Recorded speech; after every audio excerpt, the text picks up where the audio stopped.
दबंग शेखबाजी के पड़ोस में रहने वाली महिला जानवी के साथ अवैध संबंध होते हैं। अपने संबंधों में बाधक बने जानवी के 17 वर्षीय बेटे की शेखबाजी दोस्त के साथ मिलकर हत्या कर देता है। फिर जानवी अपने प्रेमी और उसके दोस्त को अपने हाथों से ऐसी सजा देती है कि देखें इस वीडियो में। महिला के अनेक रूपों में ममतामयी माँ का जो रूप देखने को मिलता है उसमें पवित्रता का स्नेह छलकता है। अपने बच्चों के लिए माँ कुछ भी कर सकती है।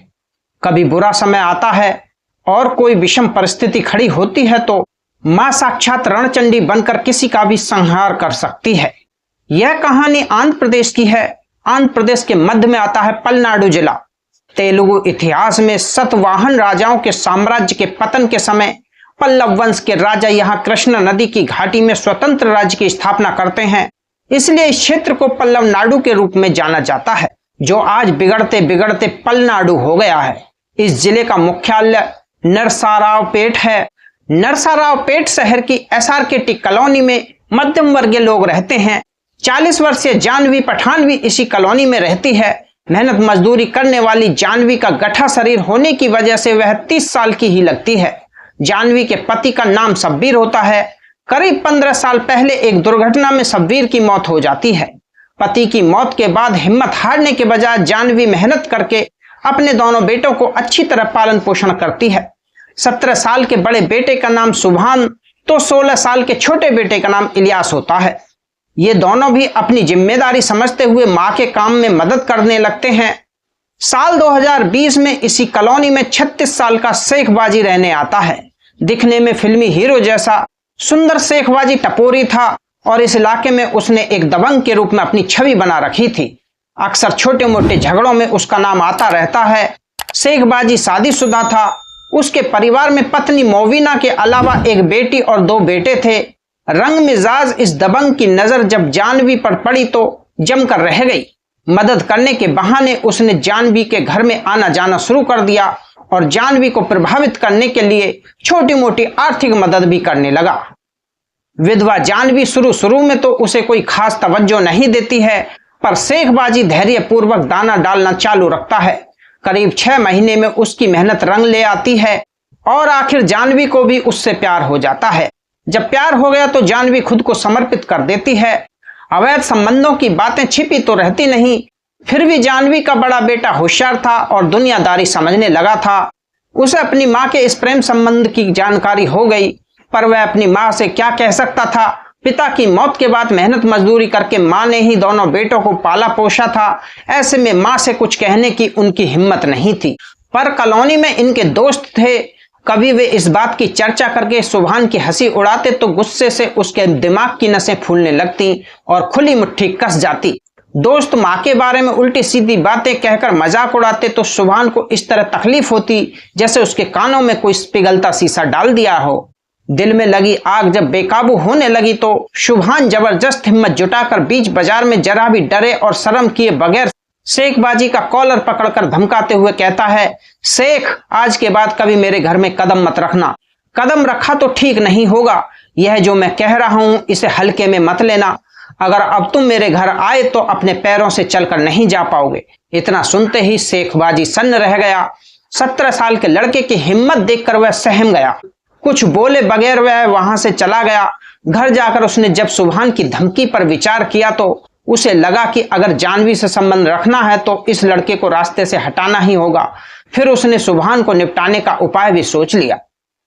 शेखबाजी अपने जिगरी दोस्त अल्लाह कासिम से इस मामले में बात करता है। दोनों बैठकर योजना बनाते हैं। इसके बाद 8 अगस्त 2021 को शेखबाजी जानवी के गेट पर आया और सुभान को बाहर बुलाया।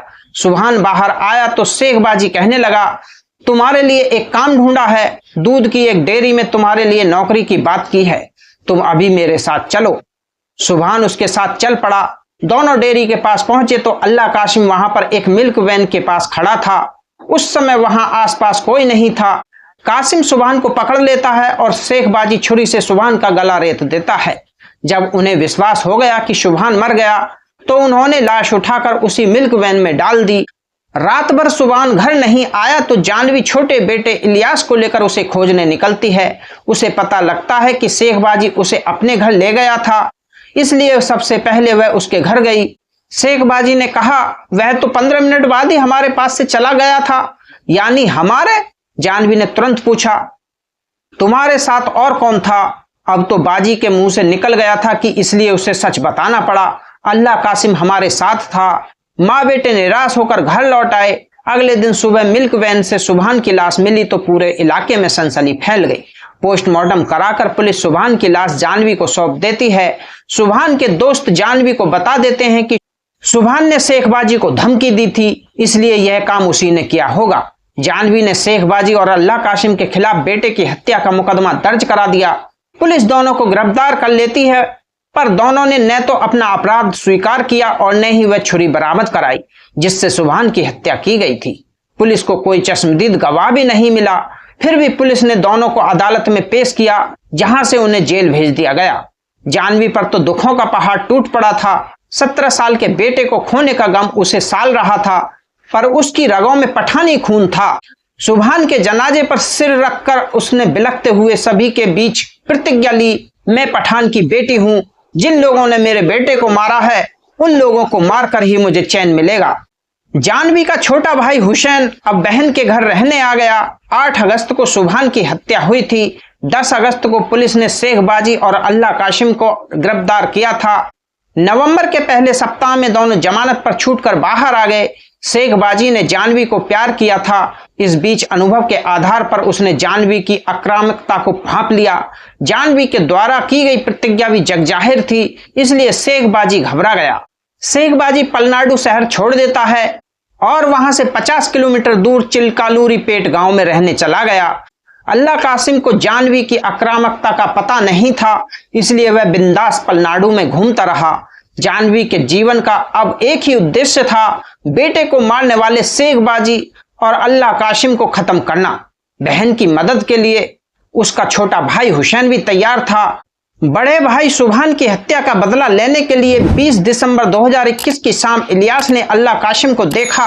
सिनेमा थिएटर के जंक्शन के पास एक दुकान के बरामदे में वह बैठा हुआ था। उसे देखकर ही लग रहा था कि उसने खूब शराब पी रखी है। इलियास भागते हुए घर गया और यह बात उसने माँ और मामा को बताई। मटन काटने वाला छुरा दुपट्टे में छिपाकर जानवी घर से निकलती है। उसके पीछे पीछे हुसैन और इलियास भी चल पड़ता है। थिएटर जंक्शन पर भीड़ की परवाह किए बगैर तीनों दुकान के बरामदे में बैठे अल्लाह कासिम को घेर लेते हैं। जानवी की आंखों में उतरा खून देखकर अल्लाह कासिम घबरा गया, पर भागने का कोई रास्ता नहीं था। एक आदमी को 3 लोगों ने घेर रखा है। यह देखकर लोगों की भीड़ इकट्ठा होने लगती है। जानवी ने हुसैन और इलियास से कहा, तुम दोनों इसके हाथ पैर पकड़ो। जानवी का इतना कहना था कि हुसैन और इलियास ने अल्लाह कासिम के हाथ पैर पकड़कर दबोच लिया। जानवी के सामने बेटी सुभान की लाश का दृश्य था। उसने दांत भींचकर पूरी ताकत से अल्लाह कासिम के गले में छुरा घुसेड़ दिया। यह दृश्य देखकर वहां खड़े लोग हैरान रह गए। इसके बाद जानवी ने खचाखच लगातार 4 वार किए। फिर तो अल्लाह कासिम का खेल खत्म हो गया। जानवी ने उसकी लाश पर थूककर संतोष की सांस ली। इस बीच किसी ने पुलिस को फोन कर दिया। जानवी वहां से जाती उसके पहले ही पुलिस आ गई। हंसते हुए जानवी ने खुद को पुलिस के हवाले करते हुए कहा, मैंने अपने बेटे के हत्यारे को खत्म कर दिया। अब आपको मुझे जहां ले जाना है ले चलिए। थाने में भी जानवी ने अपना अपराध स्वीकार कर लिया। पुलिस ने इलियास और हुसैन को भी गिरफ्तार कर लिया। इलियास नाबालिग था, इसलिए उसे बाल सुधार गृह भेज दिया गया। बाकी जानवी और हुसैन को जेल भेज दिया गया। दिसंबर 2021 को जानवी ने अल्लाह कासिम का कत्ल किया। अप्रैल 2022 को जानवी और हुसैन जमानत पर बाहर आ गए। जानवी ने इलियास को भी छुड़वा लिया। अभी तक उसकी प्रतिज्ञा अधूरी थी। सुभान के हत्यारे शेख बाजी का पता करके उसे और खत्म करना था।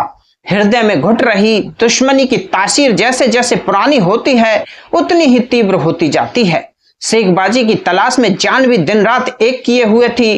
काफी मेहनत के बाद आखिर जनवरी 2023 में शेख बाजी के बारे में पता कर ही लिया।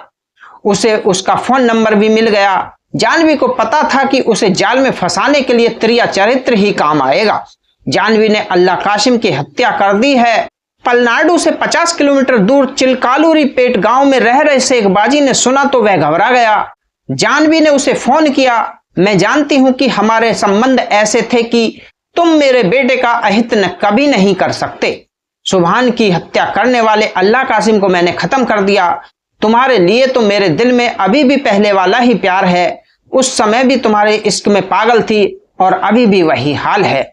इसी के साथ मीठी हंसी हंसते हुए उसने कहा, जब इच्छा हो मुझे फोन करके नरसारापेट आ जाना। जब तुम्हें आना होगा इलियास और हुसैन को पैसे देकर पिक्चर देखने भेज दूंगी। जानवी के साथ एकांत पाने के चक्कर में शेख बाजी उसकी मीठी मीठी बातों में फंस गया। उसे लगा कि जानवी अभी भी उसके प्यार में पागल है। वह नरसारावपेट आया तो हुसैन और इलियास घर पर ही थे। मुस्कुराते हुए जानवी ने उसे चाय नाश्ता कराया। इसी तरह शेख बाजी 4 बार नरसारावपेट आया। जानवी को पता था कि शेख बाजी खतरनाक गुंडा है। इसकी हत्या करना अल्लाह कासिम की हत्या करने जैसा आसान नहीं है। 21 जून 2023 को फोन करके जानवी ने शेख बाजी को निमंत्रण दिया कि आज उसके भाई हुसैन का जन्मदिन है, इसलिए शाम को वह जरूर आए। शेख बाजी ने खुशी खुशी आने के लिए हाँ कर दी। शहर से थोड़ी दूर एक सुंदर स्थान पर आयोजित जन्मदिन की पार्टी में जानवी, शेख बाजी, हुसैन और इलियास के अलावा हुसैन के 2 दोस्त गोपी कृष्ण और हरीश भी थे। हुसैन ने बोतल खोली और बाजी को जमकर शराब पिलाई। शराब के साथ चिकन के भी तरह तरह के आइटम खाने को दिए। पेट भर चिकन खाने और जमकर शराब पीने के बाद शेख बाजी विरोध करने के लायक नहीं रहा। इलियास और हुसैन ने उसके हाथ पैर पकड़ लिए तो मटन काटने वाला छुरा लेकर जानवी पूरी आक्रामकता से अपने प्रेमी शेख बाजी पर टूट पड़ी। सुभान की गला कटी लाश उसकी आंखों के सामने नाच रही थी। रणचंडी बनी जानवी शेख बाजी के गले पर छुरे से वार करती है। शेख बाजी खत्म हो जाता है, फिर भी जुनून में पागल का जानवी के हाथ नहीं रुक रहे थे। तब हुसैन ने उसका हाथ पकड़कर खींचते हुए कहा, बाजी यह खत्म हो चुका है। साथ में एक डिब्बे में पेट्रोल भी लेकर आए थे। शेख बाजी की लाश पर पेट्रोल डालकर उसे जला दिया। पेट्रोल कम था इसलिए लाश आधी ही जली। अधजली लाश को गड्ढे में ढकेलकर जानवी सीधे थाने पहुंच गई। उसने एएसआई और सर्किल इंस्पेक्टर के सामने अपना अपराध स्वीकार करते हुए कहा कि उसने अपने बेटे शुभान के हत्यारे शेख बाजी की हत्या कर दी है। पुलिस ने लाश बरामद करके पोस्टमार्टम के लिए भिजवा दी। पुलिस ने 22 जून 2023 को जानवी, इलियास, हुसैन, गोपी कृष्ण और हरीश को गिरफ्तार कर लिया। पूछताछ के बाद पुलिस ने छुरा, पेट्रोल वाला डिब्बा भी बरामद कर लिया। इसके बाद सभी को अदालत में पेश किया, जहां से इन्हें जेल भेज दिया गया। जानवी को सजा की चिंता बिल्कुल नहीं है, क्योंकि जेल जाते समय बेटे की हत्या का बदला लेने का संतोष उसके चेहरे पर साफ झलक रहा था। दोस्तों, बुरे काम का बुरा नतीजा होता है, इसलिए हमारा आपसे निवेदन है कि कोई गलत काम ना करें, ना ही गलत रास्ते पर चलें। दोस्तों, इस पूरे घटनाक्रम को सुनाने का मुख्य उद्देश्य किसी की भावनाओं को ठेस पहुंचाना नहीं है, किसी को परेशान करना नहीं है, किसी का दिल दुखाना नहीं है, बल्कि आपको जागरूक करना है, आपको सचेत करना है। जागरूक रहिए, सचेत रहिए, सावधान रहिए। आप जहां भी रहें अपना ख्याल रखें, स्वस्थ रहें। आज की वीडियो में इतना ही। वीडियो अगर अच्छी लगी तो वीडियो को लाइक, शेयर, कमेंट करें। अगर आप हमारे चैनल पर पहली बार आए हैं तो चैनल को सब्सक्राइब करें और घंटी वाले बटन को ऑल पर सेट करें, ताकि आगे आने वाले वीडियो का नोटिफिकेशन सबसे पहले आपको मिलता रहे। मिलते हैं दूसरी वीडियो में किसी नई कहानी के साथ। तब तक के लिए धन्यवाद।